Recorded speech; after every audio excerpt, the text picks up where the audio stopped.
Capes on the Couch podcast is for entertainment purposes only. Dr. Issues is a psychiatrist, but he is not your psychiatrist and does not have knowledge of your individual situation. For any personal mental health concerns, please consult your own healthcare providers. For medical emergencies, please call 911 or the designated number in your area immediately. Remember that you are not alone and help is out there.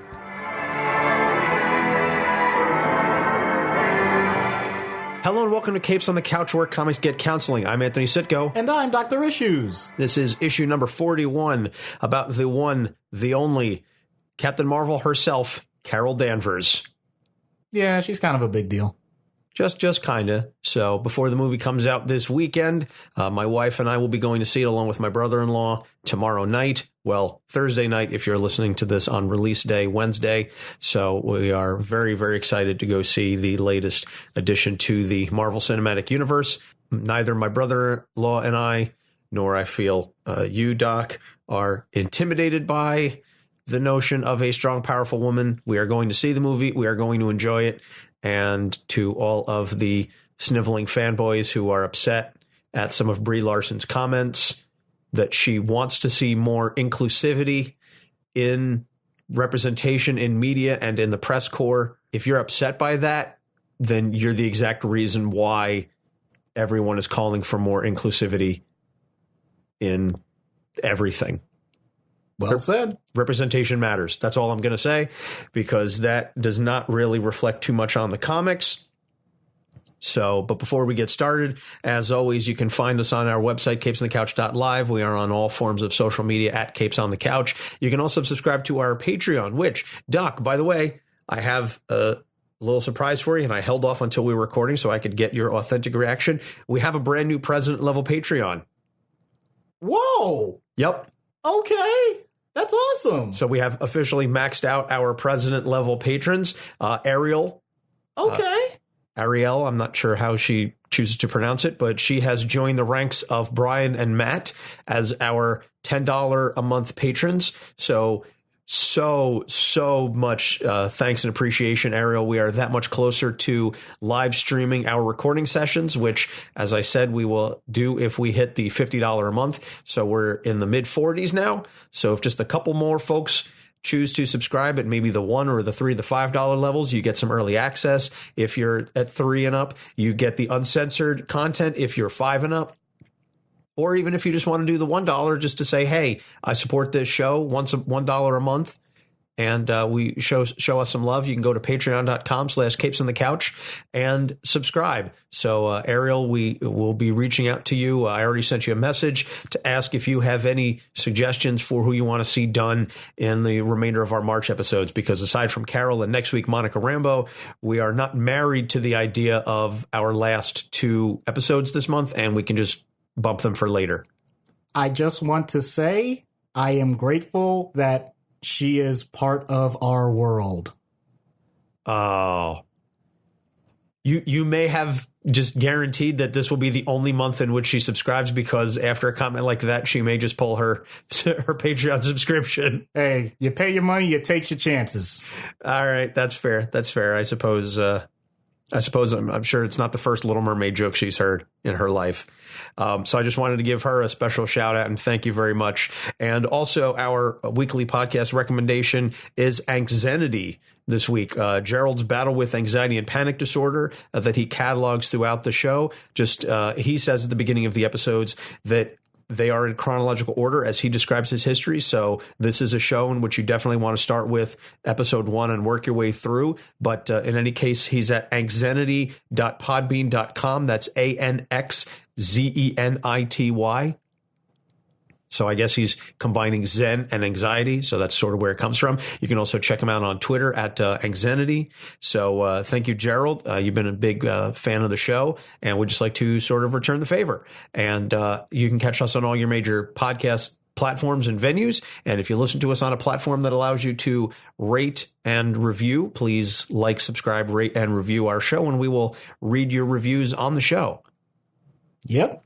I think that just about covers it for the intro. So to tie in with the, as I said, the latest addition to the Marvel Cinematic Universe dropping this week, Captain Marvel, we are going to cover the history of one CAROL Danvers. So CAROL Danvers was created by Roy Thomas and Gene Colan in Marvel Superheroes number 13, March 1968. She was originally an Air Force officer working as head of security of a missile base alongside Dr. Walter Lawson, the alias of Mar-Vell, at the time, the original and only Captain Marvel. She gets caught in an explosion of a Kree device called the Psyche-Magnetron and sustained some serious injuries. She was healed by Captain Marvel and returned and recuperated with some superhuman abilities. Now, originally, these abilities manifested themselves without her conscious knowledge. So she would shift into what would become known as the Ms. Marvel persona, and then Ms. Marvel would leave and she would return to CAROL with no memory of what she did as Ms. Marvel.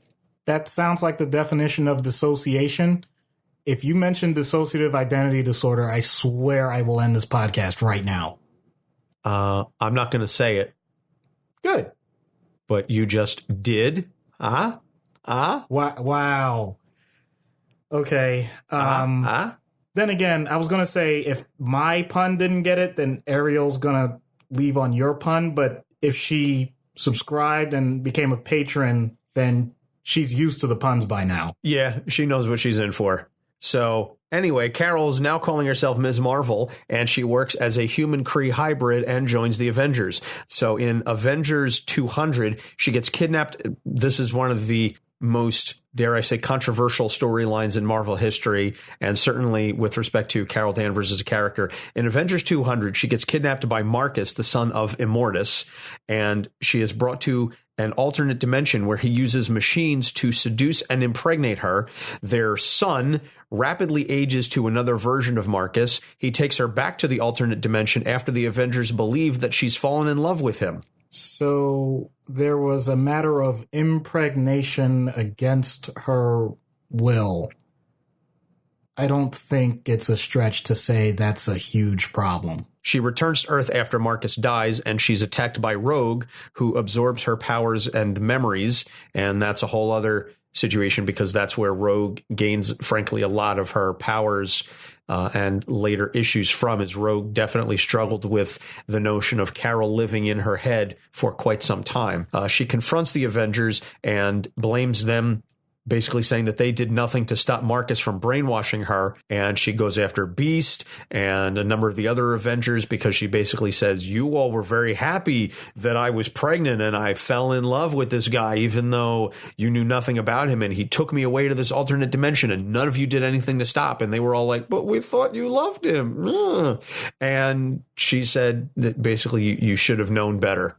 You did a disservice to me. And some really rough and heavy stuff there. Yeah. It was a way to undo the damage, because even like we say this now, looking back on the storyline at the time and go, wow, that was really rough. Even when it was written, fans and readers were going, that's messed up.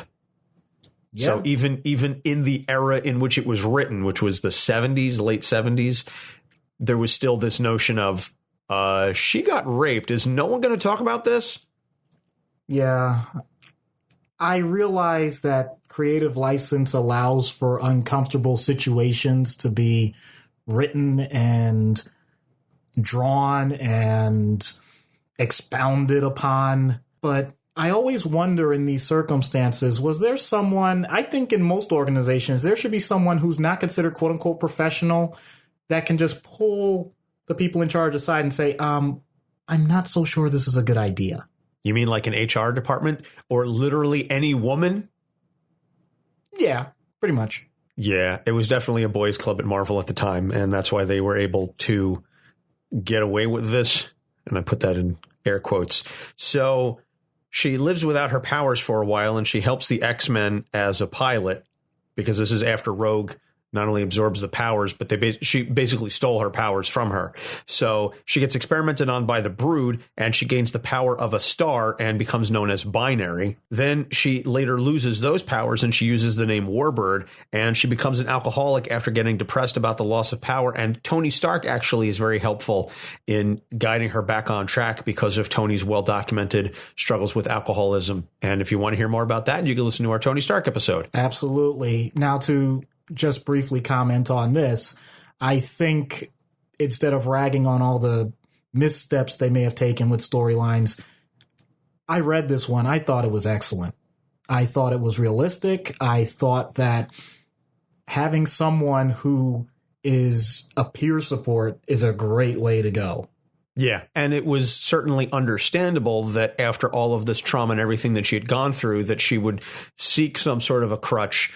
It turned out to be alcohol, obviously not the best crutch or a good one at all. But the fact that she had Tony there and the fact that they called upon that history of Tony and alcoholism, because this is post-Demon in a Bottle. And he basically says, yeah, I know exactly what you're going through, and let me help you work with this because this is how I deal with it. So she returns to the Ms. Mar-Vell name after the House of M event and joins Iron Man's side as an advocate for the Registration Act during Civil War. Then she joins the New Avengers after the Secret Invasion storyline. And this is really that mid-2000s period, which is really when we see Carol Danvers elevated to a more of an A-lister. She'd always been sort of a B-list. You know, she was very powerful, and she showed up in stories here and there, but she wasn't always a primary focus of the Marvel comic universe. In the mid-2000s, she really gets elevated. Brian Michael Bendis had a large part in that because of the way that he wrote her and his love and appreciation for the character, and she gets elevated. So then she becomes Captain Mar-Vell in 2012, and this is the Kelly Sue DeConnick storyline, and this is really what elevates her and what led to the current incarnation of Captain Mar-Vell as we will see her in film. This is very much based on the Kelly Sue DeConnick run in 2012 with the costume redesigned by Jamie McKelvey. Prior to this, she basically wore a one-suit bathing suit with a little red sash tied around her waist. Not the most effective for fighting bad guys. When Jamie McKelvey redesigned the suit, he said, you know, she used to be an Air Force pilot. This would probably be something much more flight suit like. Plus, we're going to give her some full body covering that isn't just, hey, let's show off the boobs and ass. And that is the costume that we see her in the movie. And that's been basically the basis of all of her costumes with minor modifications since that time period. So credit goes to Jamie McKelvey for his amazing work. He's a fantastic artist and also a damn good costume designer in comics. So he gets credit for sort of helping visually reinvent Carol Danvers, in addition to Kelly Sue DeConnick's writing, which again reinvigorated the character. It's unusual that we talk about a character like this that was created so long ago. And to be honest with you, aside from the X-Men cartoon, I didn't give much thought to Ms. Mar-Vell, to Carol Danvers, or anything of the sort. So I'll admit, I'm late to the party, but I'm definitely glad I'm there now. Yeah. As are, I think, a lot of us that have read everything that's happened to her. Again, particularly since that Kelly Sue DeConnick run. So go check that out.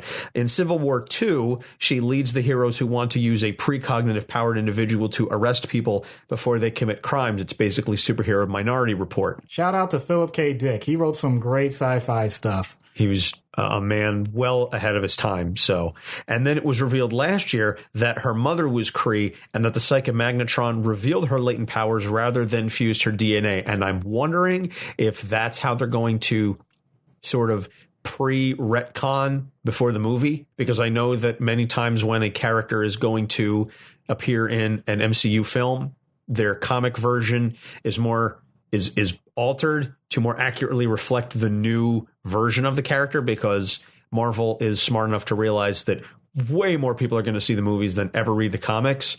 And this happened with Wanda and Pietro, that all of a sudden, oh no, they were actually Inhumans all along, and that their father wasn't Magneto. And it's a way to sort of get away from the mutant aspect, because this was the time period in which Marvel was basically disowning all the X-Men because of the rights issues. I guess that problem has been solved.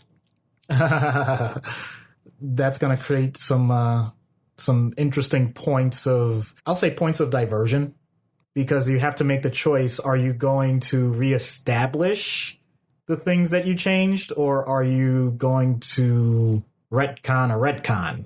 That's going to be an interesting choice.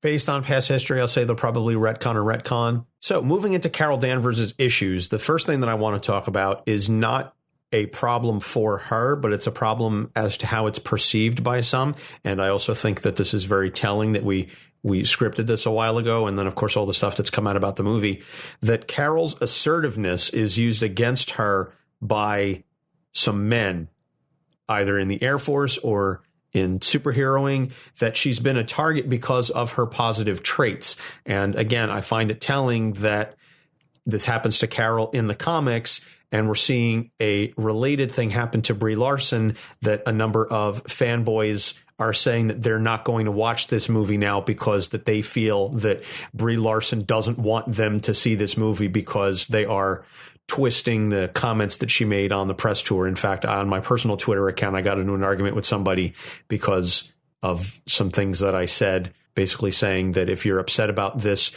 well, then fanboys, maybe you should smile more, because you're more attractive when you smile. And, maybe it's hormones. Maybe you should eat some chocolate. Hashtag, how do you like it? And I got in an argument with a woman of all things, which I was kind of surprised about, who said that I'm not like a butthurt fanboy, whatever like that. I feel that her comments rub me the wrong way. And my response is basically, only a hit dog yelps. So if you're the type of person who's not seeing this because of the comments that Brie Larson made, then you are the exact type of person who needs to understand why she said it. And you are the reason why she said what she said. But I digress. But it ties back in with Carol's notion that she is headstrong, she is assertive, and these are not bad things. And you and I talked offline recently that Carol is referred to by some as bossy. And that's a word that is used almost exclusively by men against women, that if a man shows the same assertiveness and leadership qualities, that he's considered to be a leader and he's assertive and he's strong. But if a woman is take charge and she is very clear in indicating what she wants and how she wants it, well, then she's bossy, and that carries that negative connotation to it. And so, Doc, I wanted to know what your thoughts were on some of the stuff that Carol has had to grapple with over the 50 years of being a character.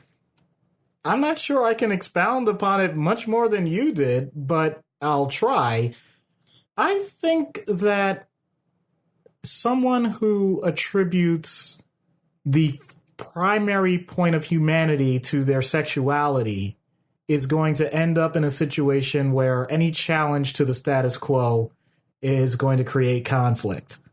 That's a fancy way of me saying, I'm a man, you're a woman, I know my role, you need to know yours.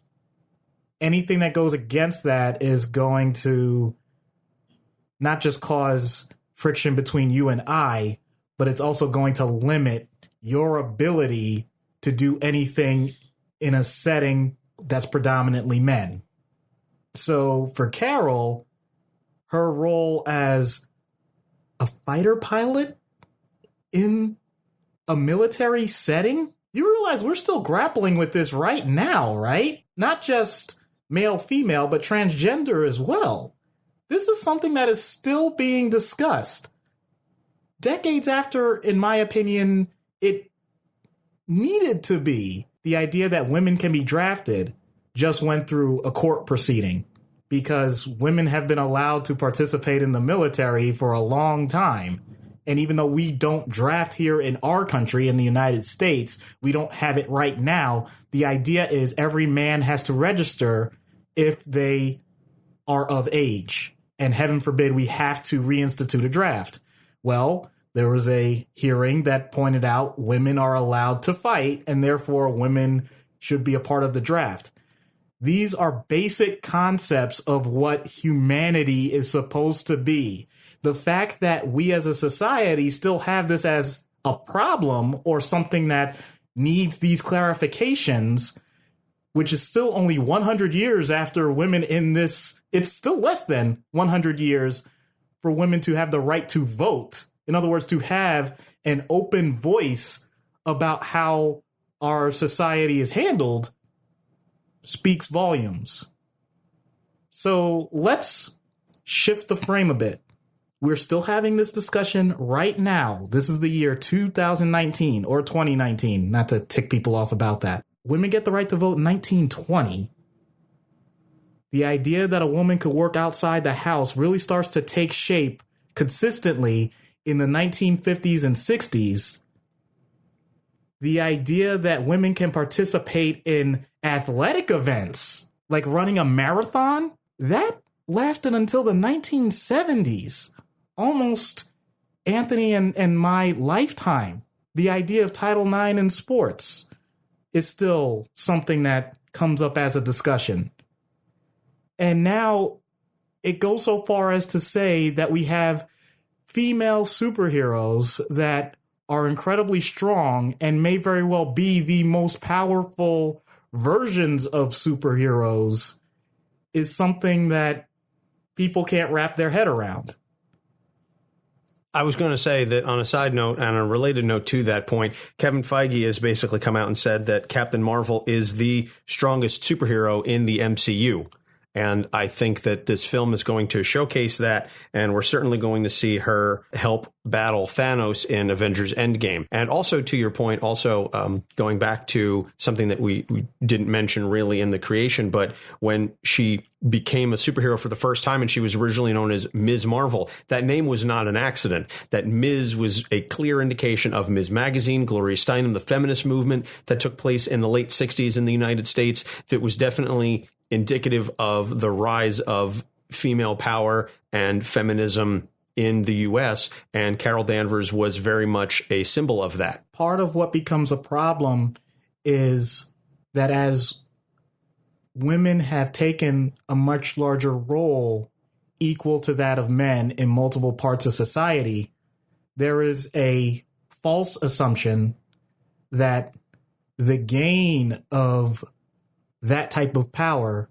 indicates a loss of femininity. That's absurd, but it is actually a very natural conclusion that a large segment of society has come to. I thought you were going to say that with the rise of femininity, it also equates with a loss of masculinity or a reduction in the role that men play in society, as if it were a zero-sum game. In all honesty, I think you're saying it better than I did. And that's fine, as long as the point gets across. But if a person is challenged on what they consider to be the essence of their existence, then they're going to, in general, fight for it rather than acquiesce. So someone like Carol Danvers taking a position that traditionally, and I use that term sarcastically, is taken by a male, then that means that men suffer because one less male can be in that position.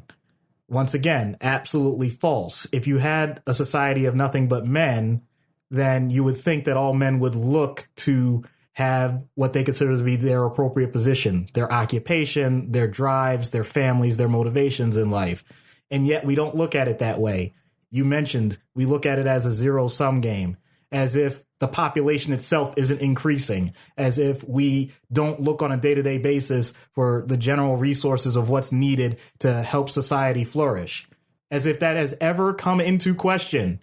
We'll have fights about what's most important at any given time, but we don't say, I want to make sure that women don't have jobs because that's going to destroy the planet, except that's the extent that some people take it when it comes to a backlash.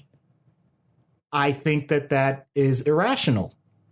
And the response by Carol Danvers, it's not outrage. It's production. I don't have to fight you on the merit of your argument. I just have to get the job done. And it's kind of a interesting workaround. In other words, she doesn't try to prove that she is better than men or better than women. She's trying to point out that Carol Danvers is absolutely awesome. But that leads to, in my opinion, an extra energy level that she has to have at all times, because even if she's not consciously trying to create that fight, it's still there. And it's something that doesn't go away just because she has a different approach to it. Because even if she doesn't view it as the number one issue, many men view it as the number one issue. Well, I think you can ask any woman that's dealt with men in any measure of society that is something that is always in the back of their mind. And it's basically the very notion of male privilege, that when men do something, when men make achievements, they never question, well, he only got it because he's a man or whatever. But if a woman accomplishes anything great, it's, well, did she sleep her way to the top? What did she do? Did she take that spot away from a man? Like you said, and these are constant things that are thrown in women's faces with every achievement that they accomplish, which they have to, as you said, constantly maintain that level of energy to always be prepared to address those concerns rather than focus all of their thoughts on doing the job. They have to be able to defend that in a way that men never do. Similarly with raising children. If a woman is out taking care of her kids and the kids are screaming, it's, oh, she's being a bad mom, whatever. If a father is out in public and the kids are misbehaving, it's, well, dad's babysitting the kids for a while and he's doing the best that he can. There's this assumption that there are roles for women and there are roles for men. And if you step out of those roles, that you are doing an imbalance to society, as though that is all that it's based on. And I'm going to speak with male privilege in the sense that I recognize that this statement is privileged, but I don't care what you use to pee with. Can you get the job done? But that's my utilitarian mindset speaking, that I understand it's about doing the job. But by the same token, I can say that as a man because I'm never questioned on my ability to do the job. I'll also add another part of the topic, because right now we're talking about male and female, but I'll add in multiple layers to these types of discussions, be it ethnicity, specific race, nationality. All of those factors may carry a similar weight to them for each individual, depending on what their circumstance is. The one that I remember reading about a long time ago and having some difficulty wrapping my head around was the Northern Ireland situation. And when peace was brought there with the United Kingdom and everything else, the Troubles, I could not believe reading it. These are people all in the exact same spot, in theory, with very similar histories and cultures, that purely on the idea of sometimes religion, but sometimes even just like what street you were on, completely destroyed lives. That was unfathomable to me, despite the fact that I live in the United States that has its own complicated history.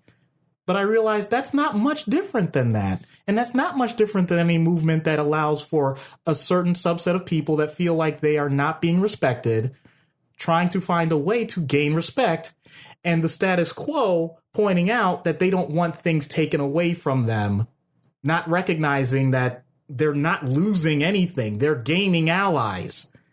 And I think that mindset shift is incredibly difficult for one person, let alone a whole group that decides to organize against what they consider to be a threat. Oh, it's crabs in a bucket mentality to a certain extent. Absolutely. And then you also get the gatekeeping notion. You have litmus tests and purity tests. We see this a lot in politics. Certain subgroups of political parties will claim, well, you're not X enough for us, and that you're not really a member of this party or this organization. And they end up doing a disservice because they focus on the areas in which they disagree, those small areas in which they are not in lockstep mind agreement, rather than the potential overwhelming majority in which they do agree, because there needs to be this ideological purity. But I mean, we could do a whole other show based solely on that. So clearly. as evidenced by how long we've gone on that. So let's move on to the next one before we digress any further. She carries the mantle of Captain Mar-Vell and all of the associated baggage with that.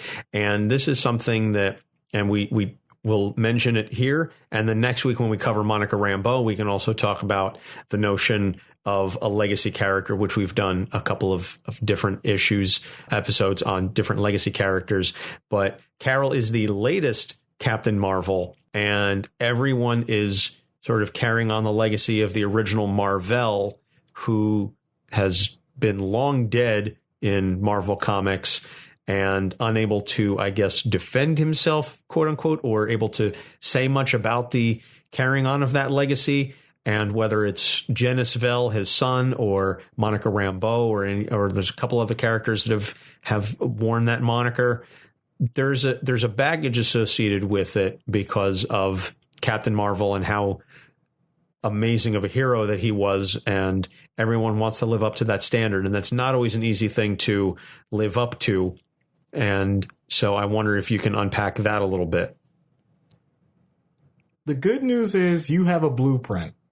You know that this person handled certain situations with as much diplomacy as it can be dealing with villains, but with power, with grace, with positive results, and with the respect of his peers and society at large.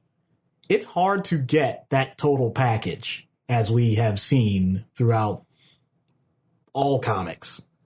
So when you get that embodiment, you try and recreate it as best you can.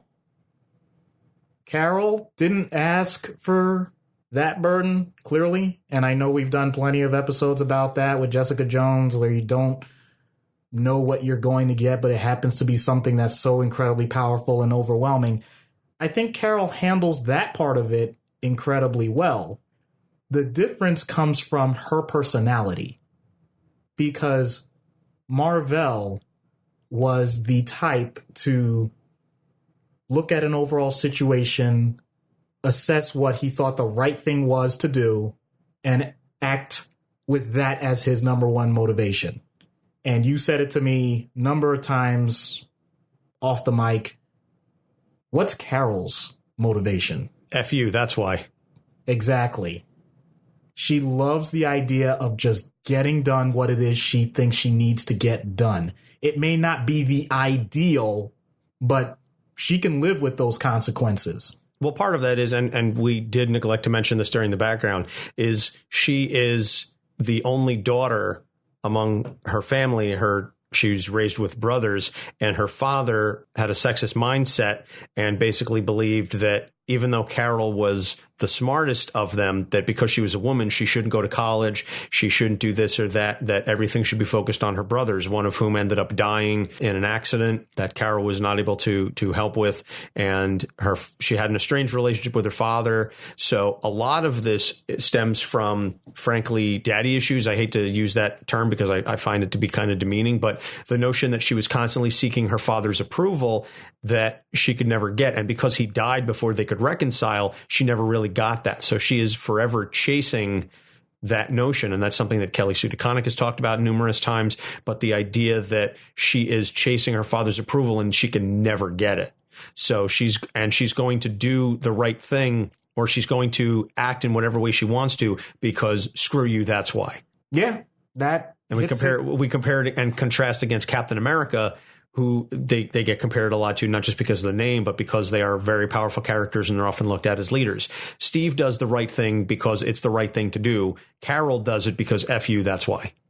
That's a great way to put it. That's why she gets back up. That's a great way to put it. She will not let anyone take her down. Right. And that situation of growing up in that type of environment just ties back to the very first point that we made. You don't have to go to the extreme of mentioning an entire group or entire part of society that's fighting against you. You have it in your own home. So you don't get a break.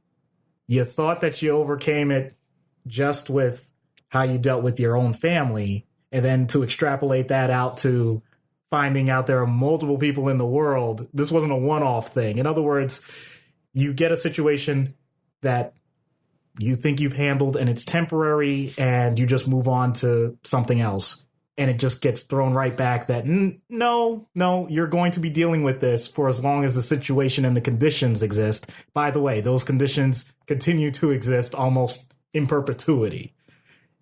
I want to just tie this all together so far to say that to have a character have such amazing abilities to have to justify that they should have those abilities in the first place. They should be the bastion of all that is good, to be the alpha dog, to be the number one person in an organization, to do all of this while basically having people tell you that it doesn't matter because you're not exactly what we were looking for. That's the ultimate in getting a chip on your shoulder. You think? And that, frankly, again, and I'm sure we'll get to this in the out-of-universe treatment portion, but that's something that so many women can relate to. And that's one of the things that has appealed to the fans of the character, especially, again, since 2012 with the rewrite and the reinvention of the character. But the notion that she has this chip on her shoulder in part because she's a woman and because she faces not only all of these otherworldly, intergalactic, extra-dimensional beings, but has to deal with misogyny and the patriarchy. That is a villain that millions of comic book readers and potential comic book readers can certainly relate to. And that she is their hero, I think, speaks to that. And the fact that Kelly Sue wrote her so well really gave women a rallying point and a new heroine and a new symbol to go, if she can do it, then I can.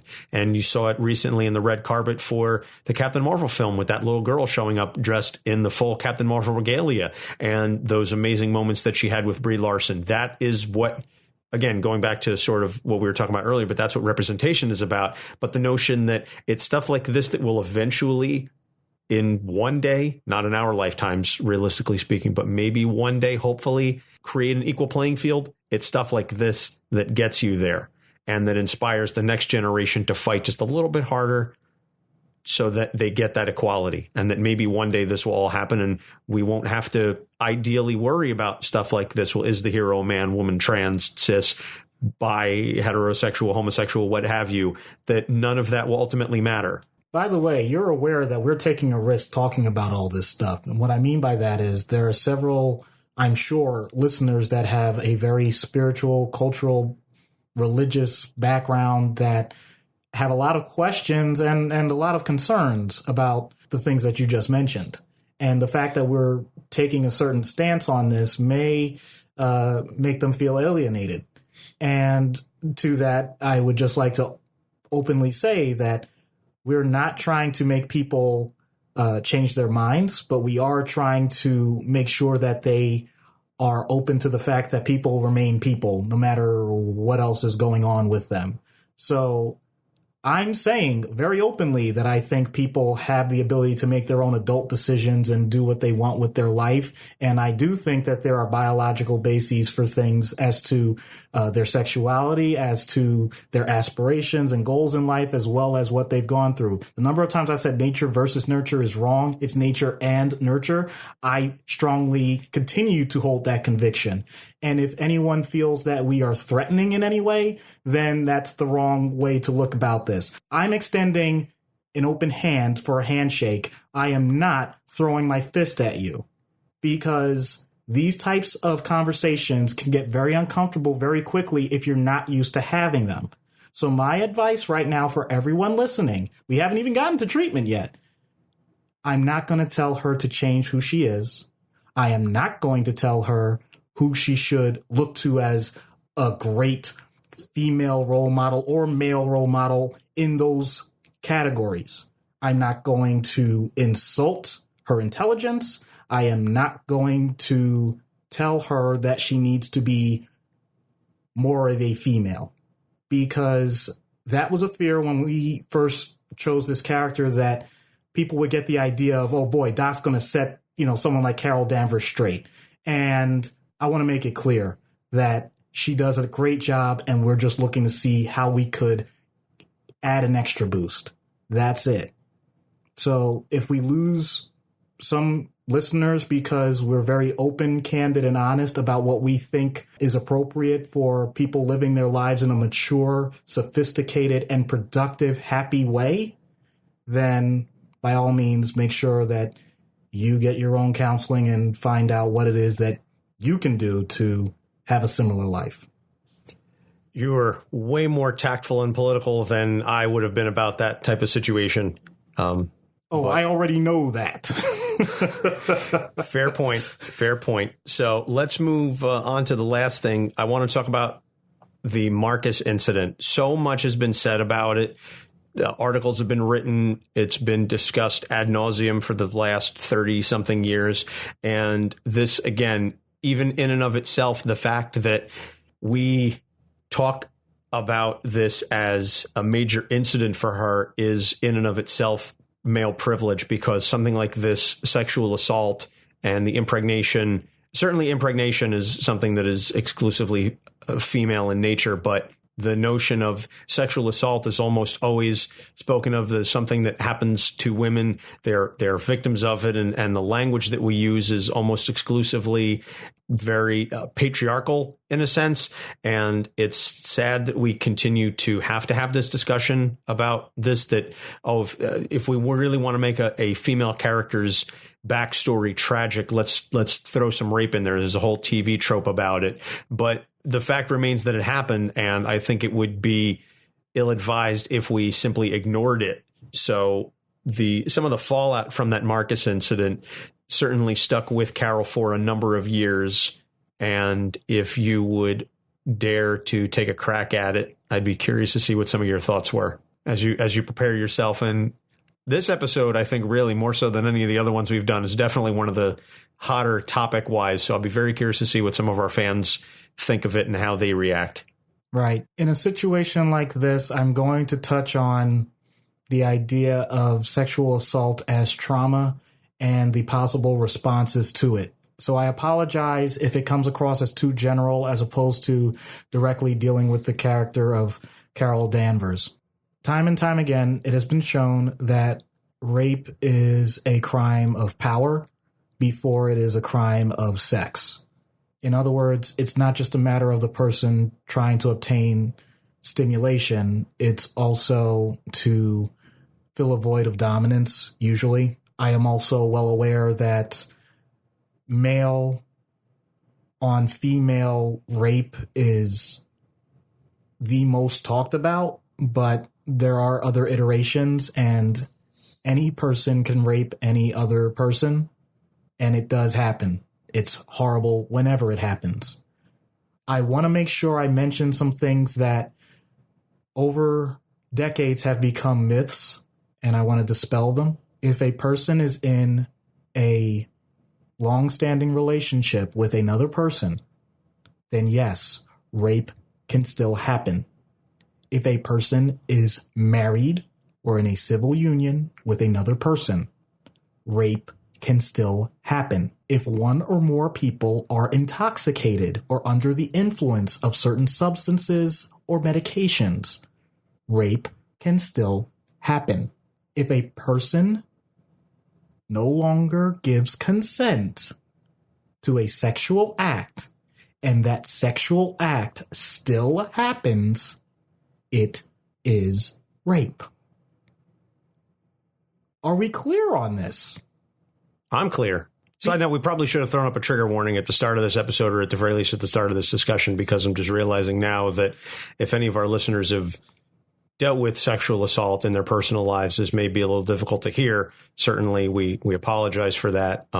We're trying to discuss this in as clinical terms as we possibly can, with all of the empathy due victims that they are certainly entitled to. So I'll make a note in the show notes that this is going to be a difficult episode potentially for some people to listen to, but it's still important to have the conversation. And thank you for pointing it out, because I want to make it clear on my end as well.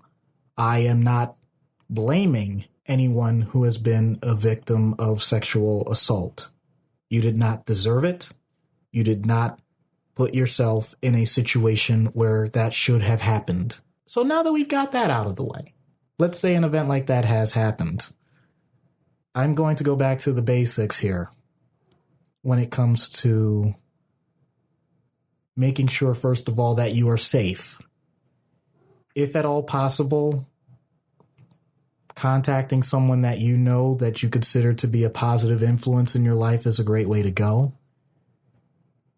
Contacting the proper authorities if you consider it to be a safe situation is also incredibly important. You do not have to suffer in silence. There are hotlines out there, and this would be a time where, although we've listed the National Suicide Hotline on numerous occasions and we give the general disclaimer, there are other specific hotlines for victims of sexual assault. You do have a right to privacy. And until there is a point where there's some legal action to be taken, you have a right to remain completely anonymous as you see fit. There is no mandate that says you have to press charges or make any claims of specific crimes if you feel like that is going to cause more problems for you under the circumstances. There is no obligation for that.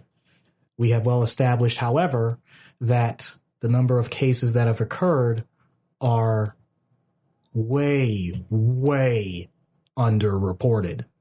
And that is a shame, because the idea that people are allowed to do this without having to manage the societal consequences of such actions is dangerous, because that type of behavior is often repeated because the person has allowed themselves to create a narrative that will create the scenario over and over again. I'm not giving specific names, but I'm pretty sure you all recognize, or unfortunately may know, people in those types of circumstances and wonder. To those who have not suffered sexual assault, but are aware of people that are at risk, the best thing you can do is contact them and find out how they're doing. They may not wish to talk to you about details, and that is their right. You may wish to protect them. Providing them options for safe circumstances is wonderful.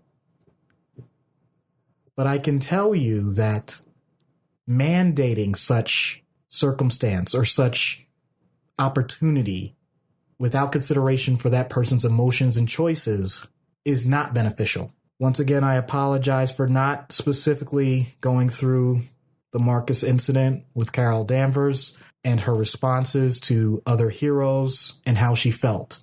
I will simply say that there are many people in the world that have felt a similar way. And if you have an opportunity to make a positive impact in someone's life who has experienced that level of trauma, even if it's just to talk to them for a short while, on their terms and at their level, so that they don't feel overwhelmed or feel as if you are trying to take command of a situation that is not yours, then please do so. Because even in the moment, they may not say anything, but I can assure you that you've done some good. Beautifully said.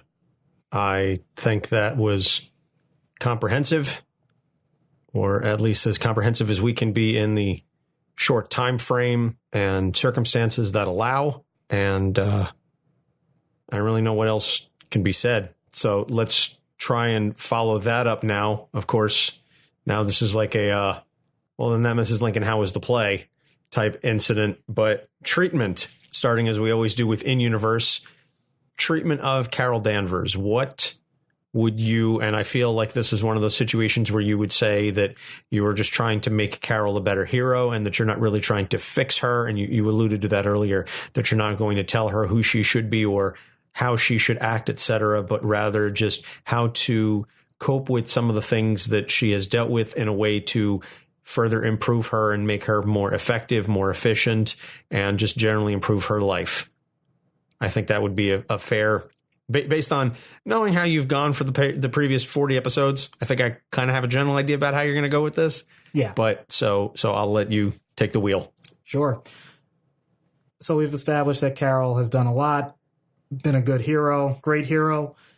She had to overcome many things. Kudos to her. Going through what she went through with everything related to the pregnancy, to the relationships, the fact that she doesn't get the opportunity to speak to her father, the fact that she's not able to speak, quote unquote, to Mar-Vell, although they've done so many teasers with him over the years. You just wonder, when is he going to break through? When is he coming back to life, et cetera, et cetera. But I digress. There are so many things that someone as powerful as her can do that she may end up focusing on the few areas that are beyond her control. She's not a true manipulator of all of the things around her. She's not trying to be an overlord. She just wants to get her job done, whatever it is at the given time. So creating a construct that will allow her to do that more on her terms and preemptively address some of the things that may be barriers to that might be most beneficial. Almost like a disclaimer. I know she can't fly around like holding this thing saying, yes, I am comfortable with who I am. No, I didn't think that it was the best way to go about this pregnancy. No, I don't regret the fact that I have to live with the things that have happened. Nothing that ridiculous. But the publicity that goes along with her success is something that she has to navigate in a way that I'd almost say reminds me of how certain sports heroes have had to deal with things. And I use the term hero loosely for sports because I recognize there are people that are doing more things directly good. But there is a way to say something without saying something. So the best example I could think of right now is someone that is opposite of your team, and that's Derek Jeter. Okay. He became the master of answering every single question and giving no information. Absolutely not a thing. And yet people loved him. Why? Because they recognized that he gave a lot of effort. They recognized that he was on a winner, which, once again, I'm not implying that the teams that didn't win are quote unquote losers. I'm saying they didn't win. It's a competition in sports.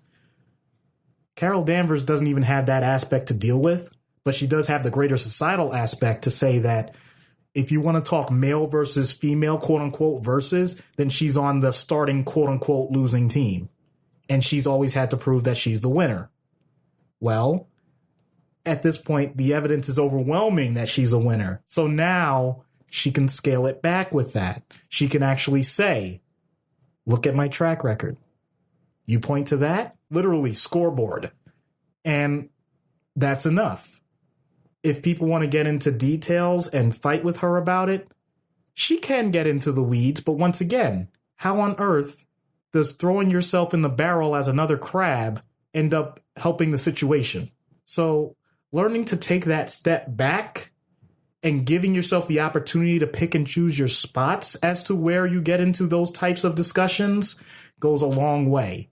Instead of every event being a nail that has to be hammered down, you recognize that some events are nails, some are screws, some are just not worth even touching. And as soon as you start to discern those, you'll notice that people end up handling your positive traits in a much better light. Yes, a lot of this is what people will refer to as window dressing, because you're not changing who you are, but you are making sure that you are controlling the environment more than you have before. But I think that's a better way to go about it than taking positive attributes and dumbing them down or ignoring them or throwing them away for something that's more negative. Because that has happened to many, many characters. They change because other people thought it was appropriate for them to change, as opposed to them recognizing that it was a trait that wasn't working for them. Carol doesn't need to do that. Now, how to go about it in the universe? I mean, there are so many characters that look up to her anyway.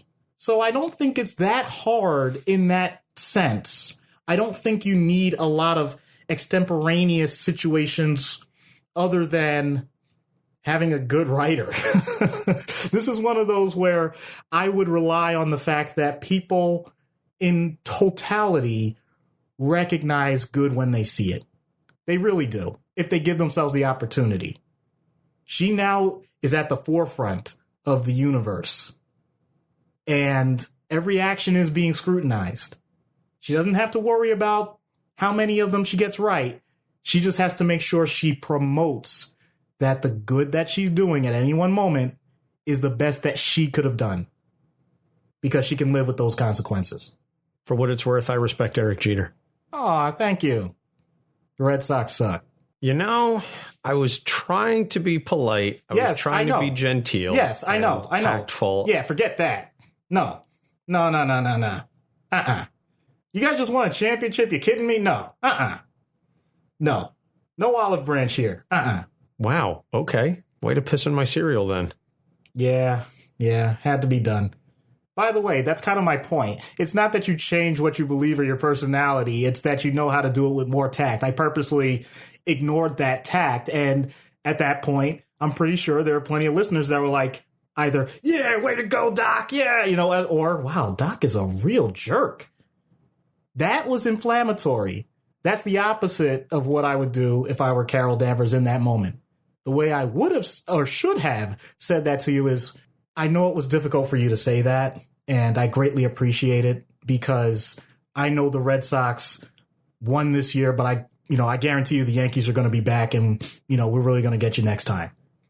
Same information. Didn't change who my fandom, where it stood. It didn't change where your fandom stood. It acknowledged that you were willing to make a mature comment to me, and I'm able to reciprocate. Real simple back and forth. And yet, if I allowed my emotion to go to a certain level, regardless of if I'm male or female, because we know how females are quote unquote emotional, that comes up all the time, right? As opposed to the passion and the fire that men have.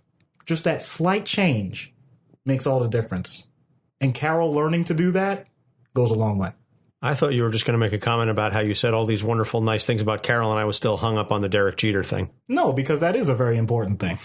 Okay, fair enough. So out of universe, you're dealing with a very powerful woman. Let's just take the superpowers out of it. She's very respected, but she's got a lot of baggage. I swear to God, I'm not naming names or directing anybody to make any suppositions about who it is that I'm talking about. I'm really just trying to go as generic as possible. I'm not advocating, as I sometimes do in the past, where I have a particular example in mind. This is not that. How would you address that, I guess, differently, minus the superpower aspect, and just treat the woman? I would like to point out that my office is a place where there can be a level of vulnerability, because in general, in those circumstances, that person has to, quote unquote, be on all the time. You have to present yourself a certain way to multiple people, even at home, and there's no downtime from that. Once again, not saying that they have a different personality, but we all know that there are parts of how we interact with people, as we just demonstrated, that can either be amped up or toned down. Yeah, I wouldn't know anything about that. So my office is the opportunity where whatever levels they're used to using in back and forths, don't feel obligated to continue those levels while you're dealing with me directly. If you typically are always tampering down your responses to things because you have to be close to the vest, very buttoned up, because a lot of people are relying on you for something with your position of power, and you make severe, significant decisions that affect multiple people, you can let loose a little bit with me. Nothing that's going to cause harm to myself or yourself or anything of the sort, but it's all right to lay back a little bit. Let your hair down a little bit.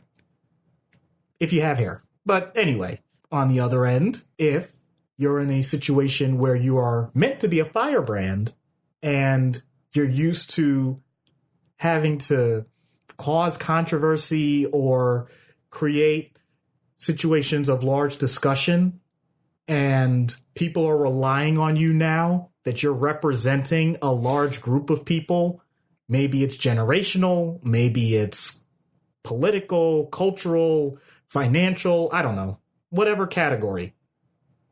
And you always have to be this person that drives up the energy. You can keep it mellow if you never get that opportunity. Recharge your batteries. Don't worry about how it's going to look.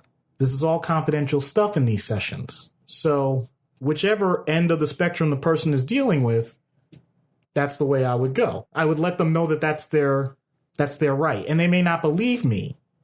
Part of it may be the actual gender situation. If it's upfront like that, then we'll talk about it.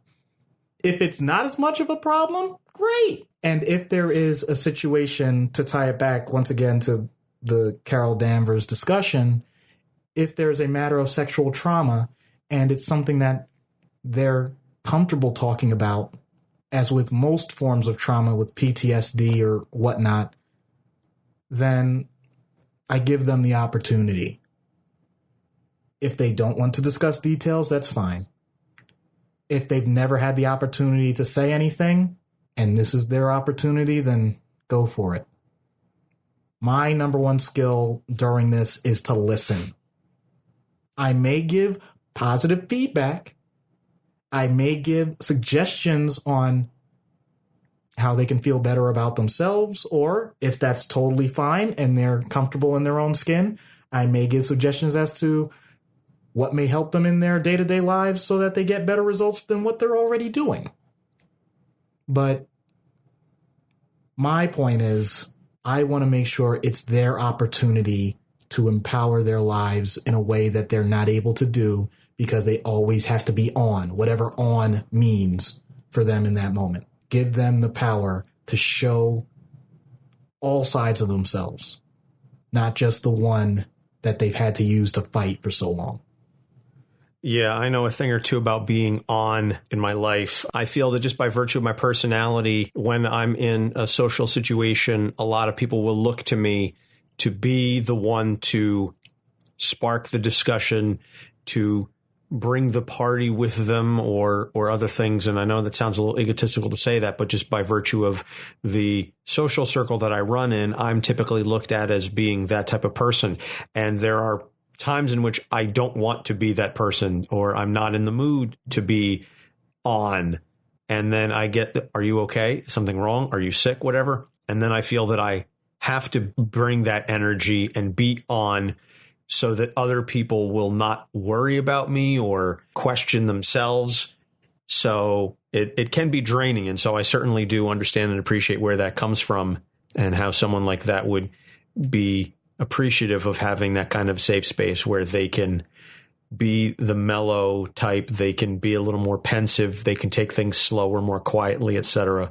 Because especially as I've gotten older, I've come to appreciate that the energy that you save by not being on allows you to direct it somewhere where it can be potentially more efficient or more effective in another area and not spending all that energy on appearances. In my older age, speaking as a 36-year-old elder statesman, but as I've gotten older, I've come to appreciate just not worrying so much about appearances. And I think, frankly, that's why some senior citizens just do and say what they want because they don't care what other people think. They're just going to get away with whatever because, oh, look, they're being a silly old person, or they're just, grandma's running off at the mouth again, or, Gampy's just going to say whatever it is that comes to his mind, whatever the scenario is. It's because you have decided that your energies are better spent elsewhere. Excellent point. So we're going to wrap all this up and see what happens when we get CAROL Danvers on Dr. Issues' couch. Hello, Ms. Danvers. I'm Dr. Issues. I'm sorry, doctor. I need a minute. Sure. Take all the time you need. If it's okay, can I ask why? I dated a psychiatrist for a while, and he was brutally murdered.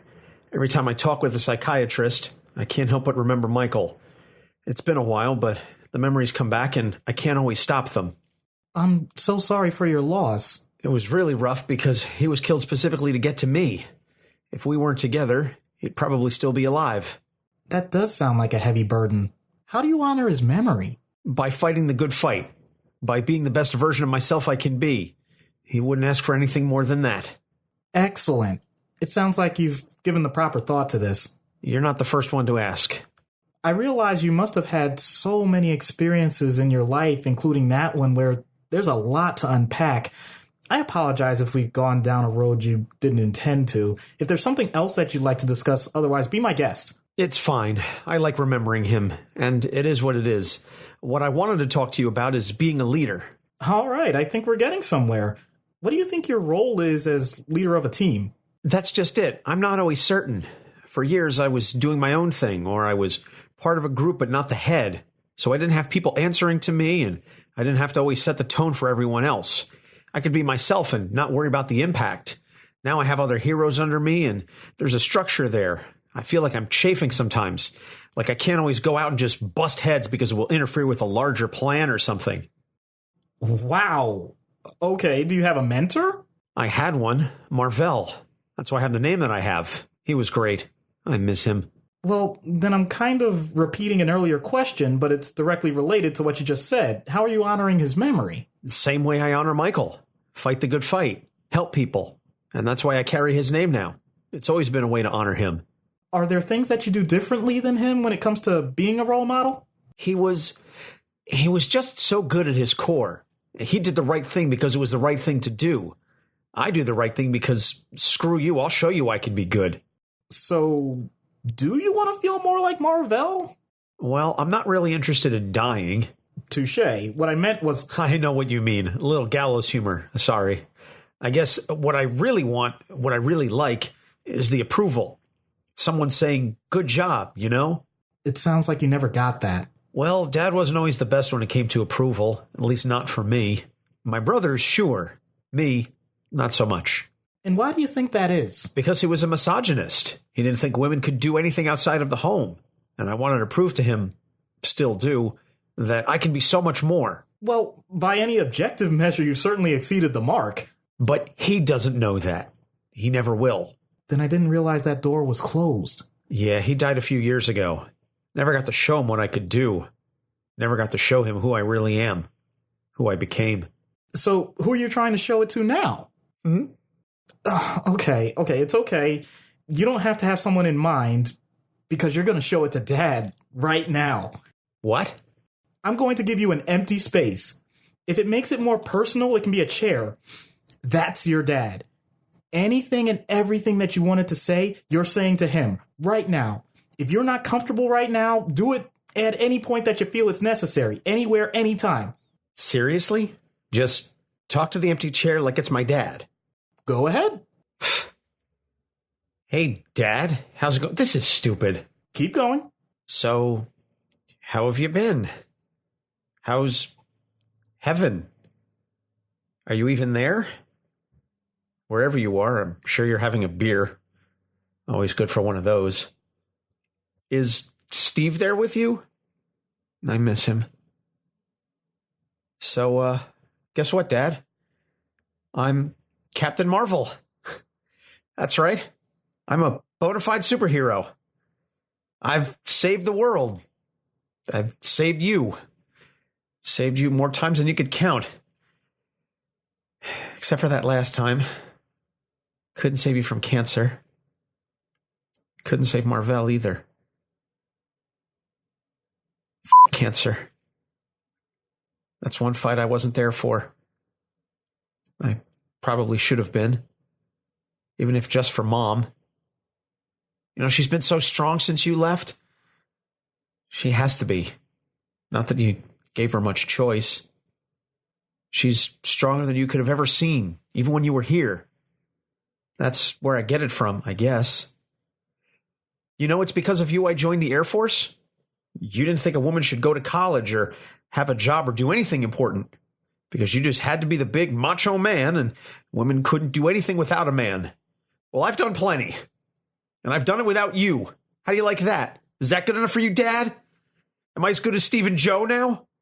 Steve's dead and Joe's an architect, but the hero in the family, the real hero, is your daughter. Didn't see that one coming, did you? I could fly. Not just with a plane, but I could fly my damn self. You know, I'm strong too. I'm stronger than you. Stronger than any man. I can shoot energy blasts from my hands. They'd knock you on your ass, that's for sure. You know, I'm not just any hero. I'm one of the biggest and the best. I lead the Avengers. You know, people have tried to take these powers from me. That's how much they want them. Some of them have taken them from me, but I've always gotten them back. Always. Because I never back down. Because I won't let anyone take this from me. Not you, not anyone. Not again.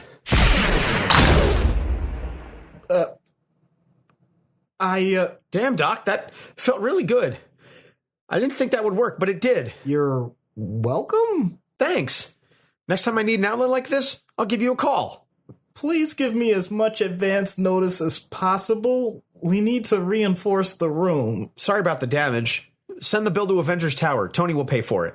I think we have a running tab. How much are your insurance premiums at this point? They don't fit on a regular check, to be honest with you. Too many zeros. So you need like one of those like giant Ed McMahon type checks? Yeah, except I don't increase the font to go with it. Ooh. Like I said, running tab.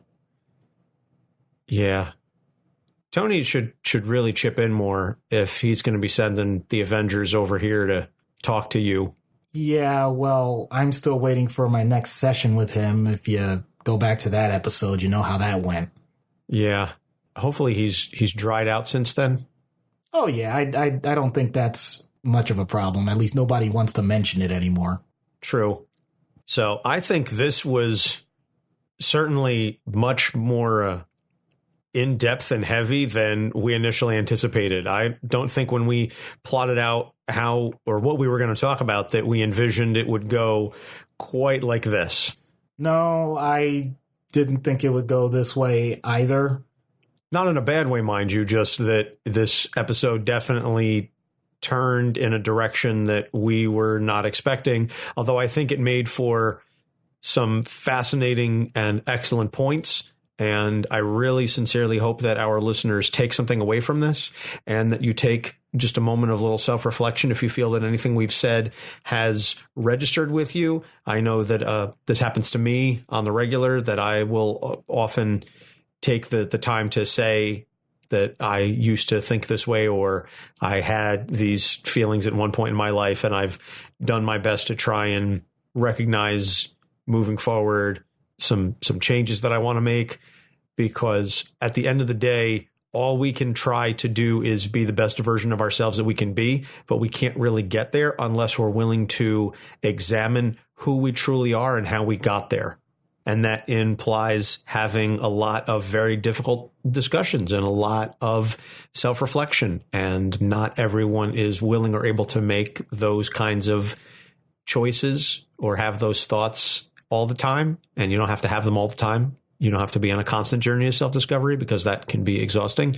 But during moments and discussions like this, I think it's important to just take that second or that moment and just reflect on if there's anything that you've done or said over your life that has led to something like that, or potentially led to someone feeling less than wanted or less than whole, and how not to make those kinds of choices in the future.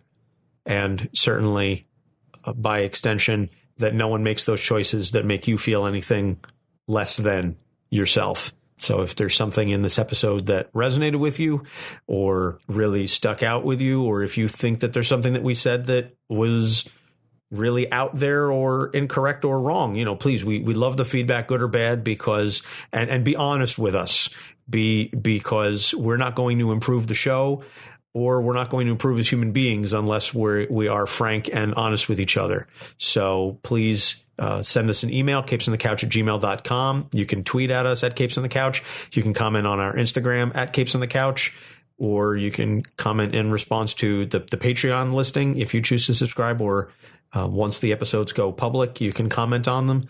Patreon.com/capesonthecouch. And I really feel that there's not too much else to be said. Nope. I know this is the part where Anthony usually asks me for something and I have some witty or profound comment, but I don't have it this time because I said everything that I felt was necessary during the episode itself. And I just want to reiterate that every conversation that we have in life is an opportunity for better or worse for both parties involved. I greatly hope that you take that into consideration the next time you talk to someone about something that you would consider controversial. Very well said. So next week we are going to cover Monica Rambeau and following up with our back-to-back Captain Marvels. And we're going to have a guest voice on for the skit, Janae. So we will cover a little bit more about that in next week's episode. And then following that will be the Monocle from Umbrella Academy and John Constantine. So for Doc Issues, I'm Anthony Sitko. Thank you so much for listening, and we will see you next week. Capes on the Couch podcast is for entertainment purposes only. Dr. Issues is a psychiatrist, but he is not your psychiatrist and does not have knowledge of your individual situation. For any personal mental health concerns, please consult your own healthcare providers. For medical emergencies, please call 911 or the designated number in your area immediately. Remember that you are not alone and help is out there.